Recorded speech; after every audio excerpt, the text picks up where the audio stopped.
Assalamu alaikum everyone, welcome back to my channel. Today I'm excited to share with you a special bridal floral mehndi design for the front hand. This intricate design is perfect for brides and I'm sure you'll love it inshallah. Now this tutorial is divided into 3 parts since I recorded everything in high quality 4K HDR, which made editing and exporting quite a challenge. I've sped up the process by 2x so you won't get bored. Once you've watched this part, be sure to check out parts 2 and 3 on my channel to see the full completion of the design. You can find the links to part 2 and part 3 in the comments below. If you're enjoying this tutorial, please give it a like, share it with your loved ones, save it for later, and don't forget to subscribe if you're new to my channel, and make sure to watch till the end. Jazakallah for your support.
And that's it for this part of the bridal floral mehndi design.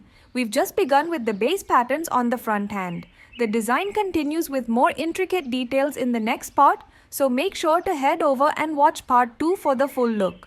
See you in the next one, inshallah.